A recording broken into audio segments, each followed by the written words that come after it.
Hey everybody, welcome back to the Extension Podcast on Wiregrass Grown. I'm Micah Johnson, Houston County Extension Director, I'm Aaron Wells, Extension Agent for row crops here in the southeast part of the state. and we are in the middle of summer. There's a lot going on still, a lot happening in the fields, a lot happening around Extension. Pretty warm out there, Aaron. It has been. It's been a long spring, and planting kind of spilled over into the early summer, and it's been hot several days for it not to be August yet, and can't wait to see what August brings. Yeah, then it'll get dry, it'll get wet. That's right. It seems to be one or the other, nothing in between. Right, and so you're right, that kind of leaves some questions up for fall, but the trend is continuing. I think we're going to see some more rain. That's what, according to the meteorologist. That's right. So Super El Nino is still on track. I saw something David Paul put out there saying that we were kind of in, like the numbers were there. We're in it. So maybe not super yet, but we're El Nino. Maybe we'll leave that up to David. Oh yeah, for sure. But we are, it's getting warmer, but we do appreciate y'all being here. Got a lot going on. We have some events coming up. We have Wiregrass Master Gardener Lunch and Learn on the July 15th. We got a event coming up at the Peanut Festival. We're going to put some growers in a room. We're going to get some buyers in a room, some restaurant people, and we're going to put them in there and let them talk and present some possible ways that they could collaborate or get our local growers some direct-to-consumer exposure. We got a row crop field day coming up in August, late August, at the research station in Headlands. So a lot going on, and we will keep the calendar updated on the Wiregrass Grown webpage. But for today, we do have our aquatics agent, Levi Blackmon, going to be with us. We have a lot of questions about ponds and waters and building ponds and maintaining ponds and turning wetlands into ponds or lakes, whether it's for recreational purposes or agricultural purposes. Levi serves 18 counties. That's a lot of miles on a vehicle every year. That's a lot of water. It's a lot of water, and there's a lot of things that can go wrong in your water, and sometimes it's difficult to tell what they are. So Levi's good. Levi's been with us for almost a year now. Water's his thing, and he's a great resource to have. He's not housed right here in Dothan, but he does cover this Wiregrass region. So we'll have him here on the podcast in a moment, and we're going to pick his brain and talk about the ins and outs of water health and maybe building a pond or maintaining a pond or best practices on how to do all the above. So welcome back. Stay tuned. In just a moment, Levi will be with us, and hope you hang around. Hey everyone, and welcome back to the Extension Podcast on Wiregrass Grown. As mentioned earlier, we have our aquatic specialist, Levi Blackmon. Levi has been with us now for how long? 10 months. 10 months, almost. It'll be a year this fall.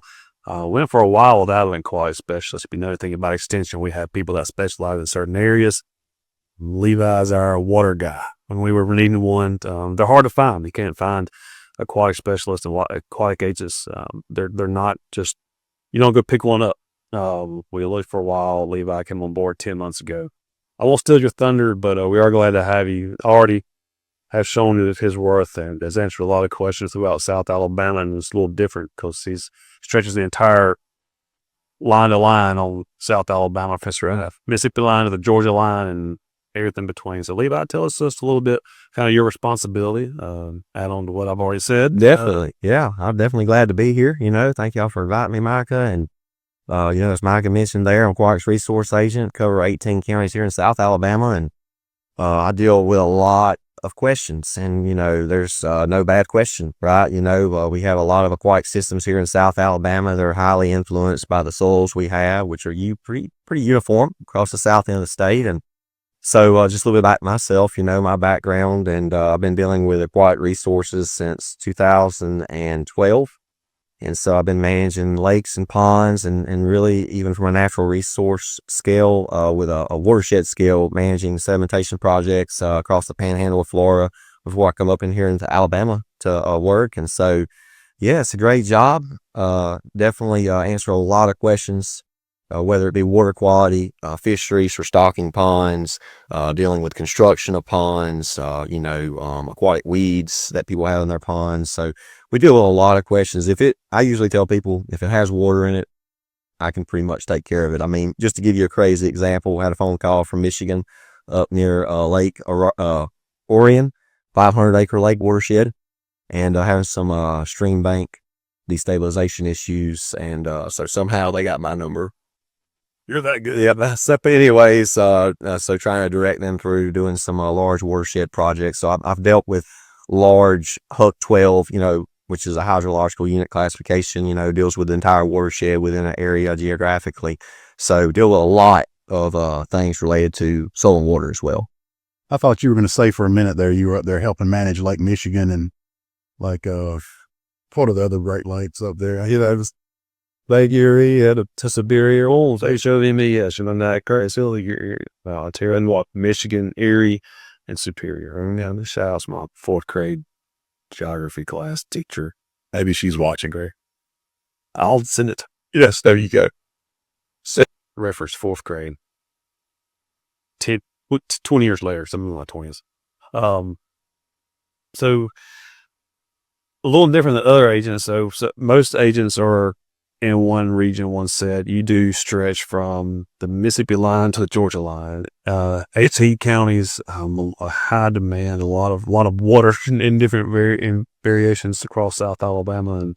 And so if someone just walks through a process, if someone has a pond or has a water question, we start with a phone call. That's right. Levi has a lot of miles to cover, so he doesn't just show up on a phone call like maybe some other agents have the possibility of doing. So walk us through, if someone has a pond question, they call Levi, what's going to happen? Yeah, that is a great question there, Micah. So usually when I field a phone call, I need location. We got to know where it's at. It's almost like if you dial 911, they got to know where you're at, right? That's the first thing they ask. Used to be a 911 operator, so I know that answer.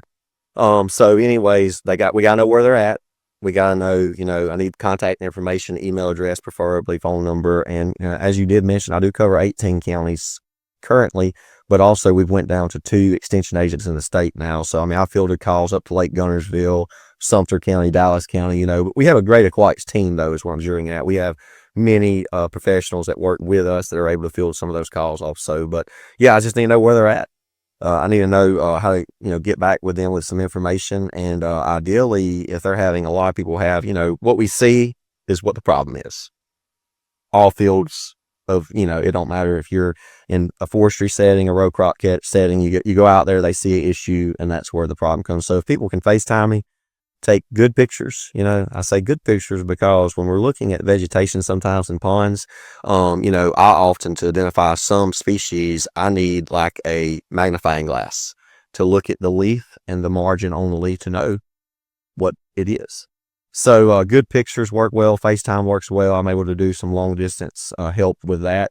But if there's something out of the ordinary, something crazy, like they're about to lose their dam on their pond, or they're, having major issues that I just can't armchair it, then, I'll come out. But to give people an idea, when I get a person call, I locate where they're at. I use some desktop platforms to be able to measure out the area of the pond or the aquatic system, whether it be a pond or lake. I'm able to look also at the soil survey of the property through the web soil survey that the United States Department of Agriculture manages. And so I can look at the soils, I can look at the topography through the National Wetland Inventory that is managed by U.S. Fish and Wildlife Service. So I use a lot of tools online, and I'll even look at historic photos, depending on what's going on. Just the other day in Monroe County, we had a person that wanted to know how long that pond had been there. He thought it was his great granddad since it's been there. Well, I went into the USDA NRCS office, which is Natural Resource Conservation Service, and they had photos going back into the early 50s. And I was able to locate the pond in 52 and see where it's at and see where they excavated out around it. So, I do a lot of different things that I don't necessarily have to come out to the property. And if people need to send me a water test, they can mail it to me. I'll do it for free. If they'll mail it to my office, I'm not often there, but I'll make sure I'm there if they mail something to me. So you could drop it off at a local extension office, and it might be a day or two before you get it. But we do whole samples every now and then for the next time Levi's in town. And that is a good thing to build off of. When people think sometimes that, I'm going to test and see if they have E. coli, or can I eat my fish? Is the water good? Like, that's not what I'm doing. I'm testing total alkalinity and hardness to see if the water quality is where it needs to be for the fishery standpoint. So, I can test dissolved oxygen, pH, but when it gets into more of I need to know, how much nitrates are in my pond, that's going to need to go up to the water lab at Auburn. Okay. So we were talking a little bit before the podcast, and we were talking about some of the phone calls you get a lot of, hey, I want to build a pond. I want to build a lake. I got a spot I think would be a good lake. It's a low. I'm going to dig a hole and fill it up with water, and I got a pond. It's not, people don't know what they don't know. They have good intentions. Everybody likes water and waterfront. But if someone is really interested in building a pond, or it's just a small, recreational pond, or maybe they have a low-lying area they want to turn into a large lake, or even moving water. I talked about that before. So if you're just looking to build a pond or a lake, what are some things they need to consider? Maybe there's some regulations that are out there. What would you say would be the starting point, and then go from there? Yeah. The short answer is find a piece of property that's got a pond on it. I mean, people laugh at that, but I mean, realistically, it's very difficult to establish a good made pond, but you can do that, but you want to make sure, you reach out, to a professional, like with Auburn, with Extension, such as myself, and some of the people within RCS, that's dealt with pond construction, but when you look at building ponds, there's so many variables. One of the first things you need to understand is, am I, from a legal standpoint, am I impacting a wetland? So when you look at the Clean Water Act and the Section 404 that was built off of it, the U.S. Army Corps of Engineers has the legal arm for regulating ponds. And that deals from a row crop perspective all the way to a recreational fish pond. And what we need to make sure is that we're not in the regulatory arm of it falls under Army Corps. Now, if it does, you can still go through the process. You can still reach out to Army Corps if it is a wetland and try to, get a permit to build a pond. But just be mindful, that's a process, and chances are it's likely not to happen. With the language currently in the Clean Water Act and Section 404, especially dealing with wetlands of the United States, it makes it very difficult for recreational purposes to dig out a wetland and establish open water. It makes it very hard. And but not to discourage people from doing that, there's other ways around that. The soil type is key. You want to make sure that the site that you choose with where you want to put your pond has topography coming to it to collect water. You usually need at least 15 acres of surface area to come to a 1 acre at a 4-foot depth pond. Now, if you get into areas where, you have like timber, it requires more area. So we're talking pasture land would take 15 acres. So you get more to where you need to impound 1 acre of water that's 4 foot deep. Now, when you look at as well, the soil, it needs to have at least 20% clay content in the soil. And a lot of our soils in South Alabama just do not have that. So if it does not have at least 20% clay content in the soil, it's not going to hold water. And then you start getting into the calculations of hauling in fill material that's greater than 20% clay. And then you get into tens of thousands and hundreds of thousands of dollars to bring in that material. And then if you don't pack it correctly, if you have issues with establishing the base, it can have a leak, and then you wasted all your money. So there are a lot of components involved as well when it comes to, are you wanting to impact a wetland? That's usually the first question. I've been out on dozens of these calls where I show up, and what is a wetland, people ask. If it has what we consider hydrology, which means an intermittent stream, it's wet certain times of the year, or it has a flowing water, that would check that box. We have to check all three of the boxes I'm about to mention. Number 2, it has to have hydrophytic vegetation. That's usually, to delineate that, you have to hire a firm to come out that have that license to do that. And then that will be in your report that you send to Army Corps, and then they will make the decision based off of that third party that does the work. And then the third thing you have to have is hydric soil. So if you have hydrophytic vegetation, hydrology, and hydric soil, you meet the classification of being a wetland in the United States. It can be a cypress dome. on your property that does not have water except when it rains and fills up? Well, it has hydrology, hydrophytic vegetation, hydric soils. So, you know, that's what has caused a limiting factor for people to legally build recreational fish ponds. Now, there are other ways around that. If you're in commercial agriculture, you need an irrigation lake or pond. If you prove the use is valid to Army Corps, then it makes it more of an open door to get that pond built. But if you're going out there in this general recreation fish pond, good luck. Very difficult in a wetland. Gotcha. But if you have the right soil and topography, man, there's a lot of people that build ponds that way. Okay. But a lot of those ponds 8 months ago were dried up.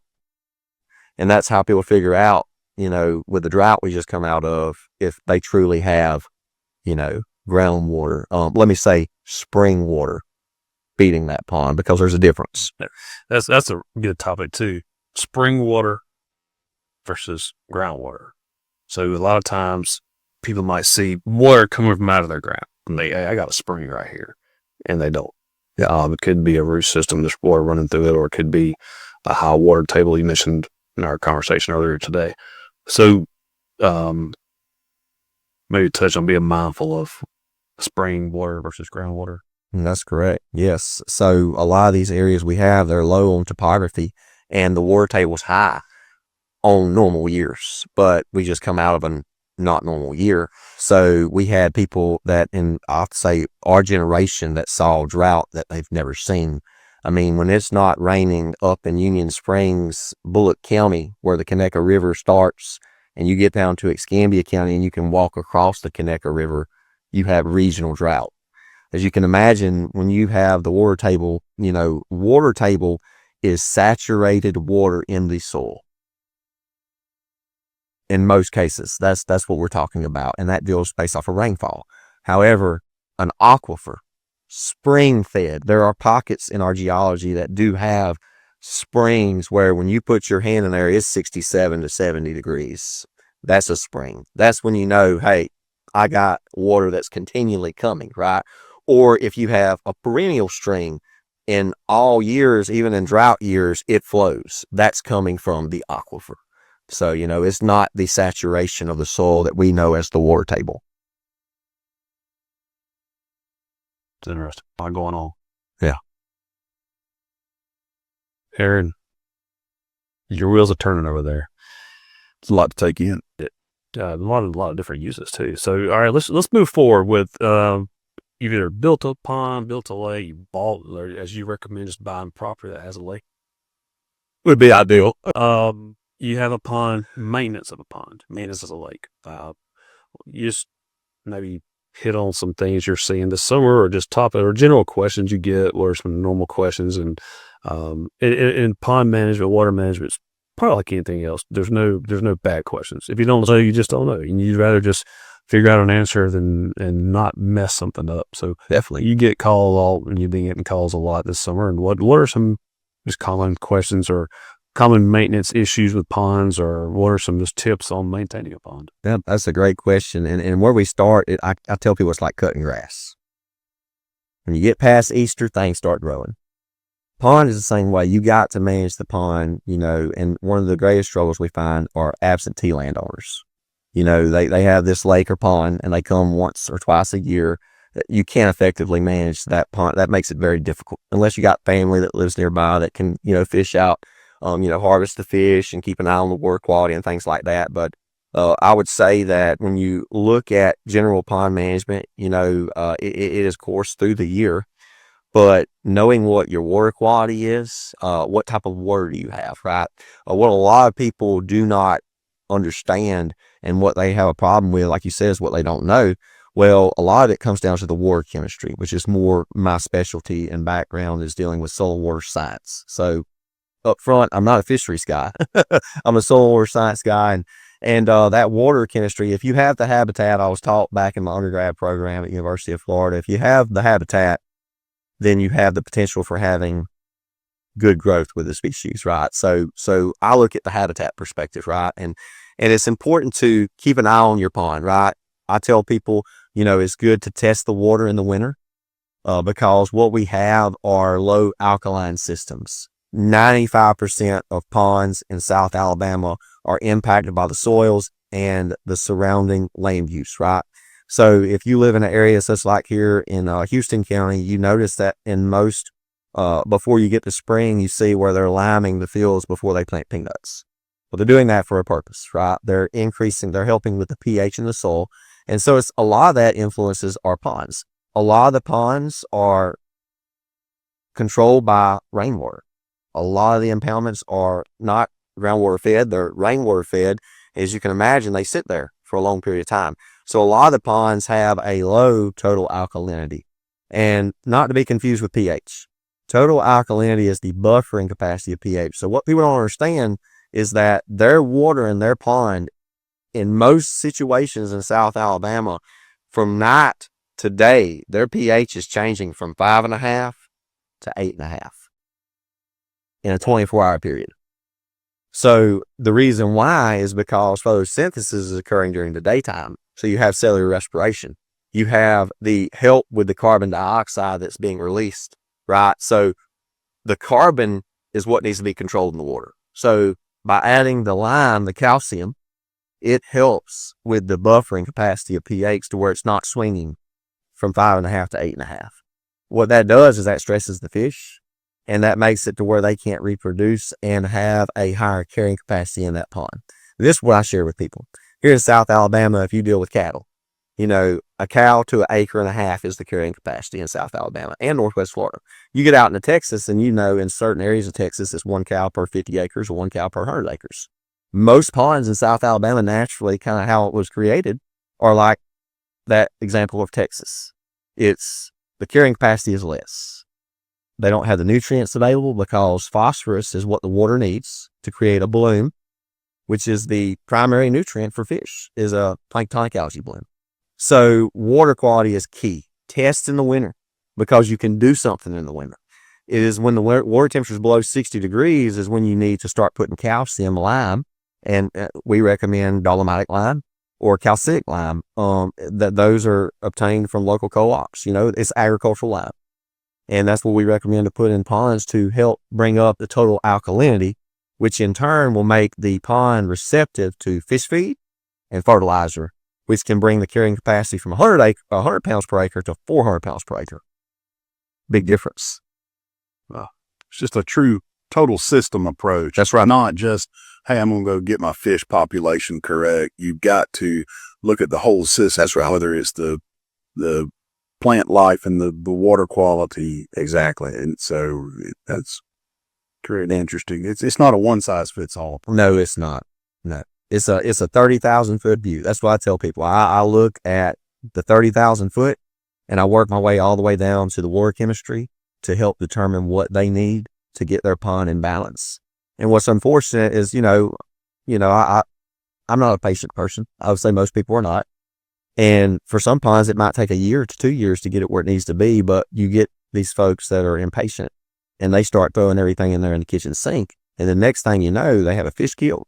They've changed their water quality in a negative way, and now it's going to take them even longer to get it where it needs to be. Or if it don't take longer, it's going to cost 10 times the amount of money to get the water where it needs to be for that pond or that lake. Well, say you got folks, some people just enjoy just sitting out and watching the pond or whatever. It's just the aesthetics of it are pleasing. They like keeping the grass cut. And I know we're getting to this time of the year where I've even gotten calls on this and obviously had to pass them off to somebody else, but we'll see a lot of little skim showing up or little hazy look showing up on the top of the pond. And I know, like I said, there's some folks that they don't really care a whole lot about the fish aspect, but the aesthetics are really what they're shooting for. But when you start to see that little haze, that little film on top of the pond, what causes that? What is it? What can people do to try to manage that? What can it be confused with as far as other things in the ponds? Yeah. Well, that's a good question, Aaron. Depends on the time of the year. Sometimes that film is produced in the spring when pollen occurs. So it looks very similar. Yeah. You get on low into the summer and you get more of a dominant film. It's got haze to it. The key is to figure out, okay, is the pond in an area where there's forest around it? Is the pond in an agricultural setting? Is it in a neighborhood? You got to know where it's at and what's inputting into the pond, because usually in most scenarios, you have a blue-green algae that starts to bloom in certain situations. And that usually is highly influenced from nitrates, right? Or some other elements. But when you get that, you really, sometimes it can be it can cause some oxygen issues in the pond, right? So the time of the year, when do you see it, right? Are you in a forest landed area? Because there's things called tannins that is produced from leaves. And as the water flows through it and gets to the pond, it can create a brownish red look to the pond. And that simply is caused from organic matter. And there's some products out there and things that you can help kind of clean it up. The best thing to do is to aerate the system, because when you aerate the system, you add good bacteria and enzymes to the water, and it helps eat that bad bacteria that often is producing those films that you're seeing. Yeah. And I know sometimes you'll say bacteria and people, they think of like red tide and things like that, the beach, and, they may be concerned about, well, I don't need my animals getting close to the water or That's things right. like that. Or we talking about that level of issues with it, and I realize it's gonna vary from pond to pond. So it's always, best if you get someone like yourself to, take a look at it or determine what's actually causing the 100%. And is one thing, I don't want to scare anybody with this, but blue-green algae, there can be negative effects. We have a thing called cyanobacteria, and cyanobacteria, it can affect livestock and people, and it attacks the liver. And so it is like I said, it's cyanobacteria. It's a type of blue-green algae. It usually has it has a nasty smell to it. And what a lot of people have to be careful of is there's a lot of cattle producers, and they have these small little holding areas where the cows go and they cool off. Well, when you input the nutrient load to get it to where it's dangerous, and the dissolved oxygen starts to drop below like 2, and your water clarity is below 12 inches, oxygen depletion is imminent. It can kill all aquatic life if there's any aquatic life in there, and also it can start having some harmful cyanobacteria that can grow. But what that does is that can kill livestock. So, I have a compound microscope where I can identify, is it cyanobacteria of the blue-green algae, right? Because not all blue-green algae is cyanobacteria. There's not all negative, harmful also. But yeah, important when you get any type of blue-green coloration, be mindful, it may be a good point to pull the livestock away, exclude them, and get it tested to see what it is. I mean, I'll give you a perfect example. We had a person around Christmas, back to the west of here. They had cattle, and they had an area, a little small impoundment. It was less than 1/4 of an acre, and they started having cows die. Now, as you can imagine, you start losing 1,000-pound animals, you're losing $4,000. And so, it turned out it was that impounded pond. It had cyanobacteria, and it was killing the cows. And I know I sent you something the other day that somebody forwarded me, and to begin with, I thought it was going to be just some kind of algae, and then, like you said earlier, the good pictures. I thought the pictures they had sent were pretty decent, but you were able to actually identify that it was actually a weed. Yes, and it was not, in fact, the algae. And that happens a lot. Misidentification, right? Every time somebody calls me, I don't mean to offend people, but they say, "Oh, I got this in my pond." Oh, well, I appreciate you letting me know that. I need a picture. Yeah. And they, well, no, it's this. Well, that's great, but I'm not going to make a recommendation unless I can professionally identify what it is. I'll be honest. I've had people that's had professionals come out and say they have this, and when I identified it, it absolutely was not what they said it was, and it actually took a different chemical control to get it under control. What's often misidentified as algae is duckweed. Duckweed is one of the, it has some of the smallest producing spores of plants in water. But when you look at it from the truck, it looks like algae. But when you get down there and you get your hand in there, it turns out, no, this is an aquatic weed. It's a little bitty. And then watermeal is even smaller than that. Watermeal is very small. So we're talking about things that you can't even see the hairs on unless you got a microscope. It's all interesting. Yes. Talk for days just on water situations. Which actually you kind of do. You put out some reels on water management. Where is that? That's right. Yeah. So, we have on our Alabama Extension Fisheries Facebook page, we do reels every second and fourth Friday of the month. And what I do is I go from pond to pond all across South Alabama, and everybody has unique situations. And I give a 3-4 minute talk on this is what they have, this is what they have going on that you may have going on in your situation. And I tell them how they can remediate it and how they can fix it. And so, I mean, we've talked about everything from water quality to stocking to getting a pond balance to talking about construction to, outflows, just so many different things. I mean, you could create a video probably every day of the year. Yeah, good. People like the water. They like fishing. We're South Alabama. We like it all outdoors. So, anything left? Anything you need to mention before we get off, or is that? I mean, I'd say the last thing is harvesting fish. That's where people will spend tens of thousands, hundreds of thousands of dollars on water on a aquatic system, pond, lake, and they'll get it right where it needs to be, and then they won't harvest. A lot of these ponds we have are bass brim ponds, and controlling the bass and managing the bass is the best way to control the fisheries of those types of systems. And the last thing I've mentioned, I've been seeing happen a lot lately, especially the past couple of months, is people have been stocking fish in already established fishery systems, meaning they already have grown bass and brim, and they've been going out and stocking other fish. People need to consult with a professional before they go and stock fish in ponds that already have established populations. So I've been doing a lot with that lately. And back to what we were saying, if you got a question, call, ask me. It doesn't cost a thing with extension, and Levi can get with you at some point, or if needed, make a visit. But there's always something with the water that could go 100 different directions. Oh yeah, I mean everything's different. That's right. Everything's different. Every situation. But we appreciate you being here. We appreciate your time and had you going for the people of South Alabama and all the way up to Michigan. Yeah. I'm not sure I really got your number. Well, maybe you helped somebody up there. Yeah, that's yeah. But you never know the extension. You never know what phone call we're going to get. But that's why we're here. So again, appreciate everybody for stopping by, and hope you could take some water knowledge with you. And again, call the local extension office with any questions you might have.